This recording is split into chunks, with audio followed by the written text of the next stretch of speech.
Pois a mente da carne é inimizade contra Deus, visto que não é sujeito à lei de Deus, nem pode ser. Os que são sujeitos à carne não podem agradar a Deus.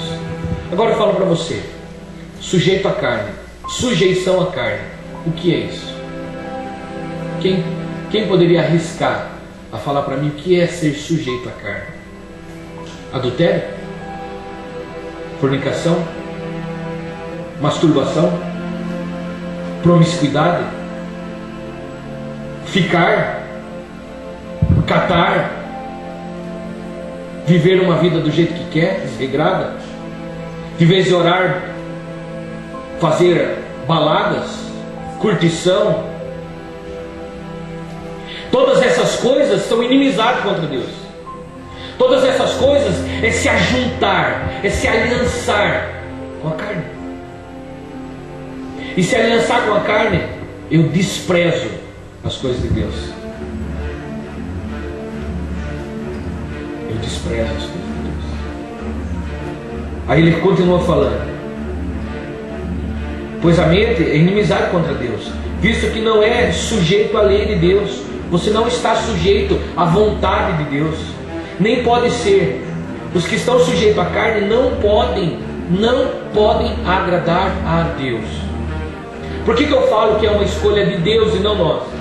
Porque a nossa escolha, se nós pudermos, muitos de nós, e quantos acampamentos eu não estive, quantas vezes eu não preciso parar e meditar e buscar a palavra, porque senão isso também sobre a minha vida. Muitas vezes nós chegamos ao acampamento, sabe para quê? Para fugir da nossa carne. Porque os desejos da nossa carne gritam dentro de nós. E eu não estou colocando coisas absurdas, não estou colocando só coisas grandes. O simples fato de você não querer orar, isso é desejo da carne. Isso é desejo da carne. Mas como que, se a minha vida está enquadrada em tudo isso daqui, como eu posso ainda falar que eu tomei essa posição de escolher Ele? Ele me escolheu. Ele olha para tudo isso da minha vida, Ele olha para tudo isso e Ele fala: mesmo assim, eu te escolho e eu te quero. Eu quero mudar a sua vida, eu quero mudar o seu coração. Vós, porém, não estejais sujeitos à carne, mas ao Espírito. Se realmente o Espírito de Deus habita em vós, se realmente habita em vós. Mas se alguém não tem o Espírito de Cristo, esse não é dele. Se Cristo está em vós, o corpo na verdade está morto por causa do pecado, mas o Espírito é vida por causa da justiça. Mas se o Espírito daquele que ressuscitou Jesus dentre os mortos habita em vós, aquele que ressuscitou Cristo Jesus dentre os mortos também dará vida aos vossos corpos mortais pelo seu Espírito que habita em vós. Portanto, irmãos, não somos devedores não à carne, para que vivamos segundo a carne. Se vivermos segundo a carne, há vez de morrer. Se eu viver da maneira que eu quero, certamente eu vou morrer. E quando ele fala de morte, ele não está falando de uma morte física. Não está falando de você num caixão debaixo de 7 palmos. Ele está falando de uma morte espiritual. Ele está falando que hoje o que lhe atrai a estar na presença de Deus não vai atrair mais. Eu pergunto para você: quantos dos jovens que vocês convidaram, que estavam prontos para vir aqui, não vieram? Eles vão dar N desculpa para você. E muitas delas podem ser verdadeiras, mas muitas delas podem ser apenas desculpa. Sabe por quê? Porque talvez a morte está batendo a porta. Jovens que não estão perto de nós, que poderiam estar com nós. Jovens que, quem sabe, no ano passado estavam e hoje não estão. Onde estão eles? Ah, mas calma aí, um dia eles não aceitaram a Jesus também, não levantaram a mão, não chacoalharam a mão. Ah, eu quero Jesus, não choraram, não desceram as águas. Mas e aí, o que aconteceu? Eles também não escolheram, o que aconteceu? Onde estão eles agora? Agora eles estavam colocando um amor que talvez do mesmo modo que ele colocava um amor num videogame, num PSP ou em alguma coisa, do mesmo modo que ele estava colocando esse amor em alguma coisa, eles colocaram em Deus. Só que acabou esse amor. Só que quando eu entendo a minha situação de pecador e que não foi eu com os meus pecados, com essa vida de delito minha, que escolhi a Deus, Deus me escolheu, eu entendo, eu olho para Deus como um pai amoroso, como um pai que tem acreditado em mim, acredita que eu vou mudar. Não existe virtude maior quando entendemos, sabe, que olhamos para nós e falamos e vemos o que somos, porque nós podemos ser, e perto dos nossos irmãos, aquilo que nós queremos ser, mas eu e você somos o cristão que somos quando estamos a sós, e somos um cristão muitas vezes tão difícil de entender, que a gente tem vergonha de falar que nós somos cristãos olhando para o espelho.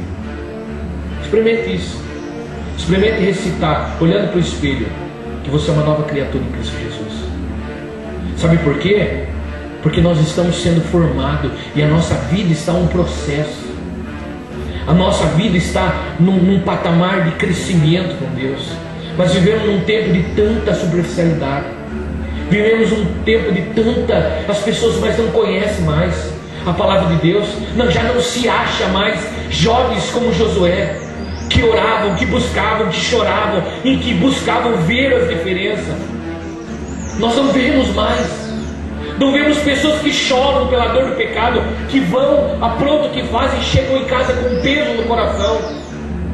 Nós vemos jovens saindo de cultos de jovens e de lá sem temor algum indo para cantos, fazerem, saírem, ficarem, beberem. E ainda quando estavam no louvor, cantando, pulando e vibrando, eu busquei a Deus, eu escolhi a Deus. Ser cristão é muito mais profundo do que uma declaração musical. Agora imagine um Deus que é santo, um Deus que não conhece o pecado e conhece a tua vida, conhece os teus pensamentos, sabe aquilo que você é quando ninguém mais está por perto de você.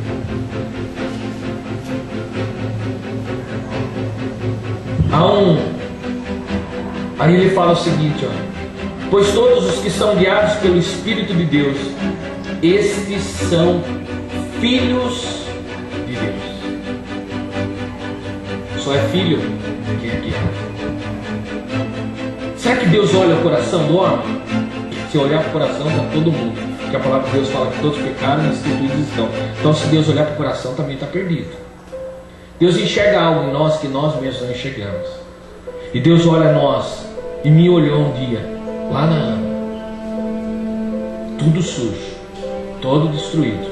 Fui lá, pegou, me trouxe, me limpou, cuidou de mim, virou para mim e falou, viu, eu te escolhi. Eu não sei se para você talvez sou isso, mas eu me sou muito mais amado, eu sou muito mais cuidado por Deus. Quando eu olho, eu vejo algumas pessoas, inclusive alguns pregadores falam, não olhe para o passado, deixe o passado para trás. Sim, nós temos, isso é egoísta quando nós falamos um negócio desse. Eu e você precisamos olhar para o passado, sim, para ver o buraco da lama que nós saímos, para ver da escória com que a gente andava, com o tipo de amizade que nós tínhamos. Nós precisamos sim olhar para trás, porque se não olharmos para trás, nós vamos ser sempre egoístas. Olha para trás, olha para o buraco, olha para o monturo, como diz a palavra, que o Senhor nos tirou do monturo.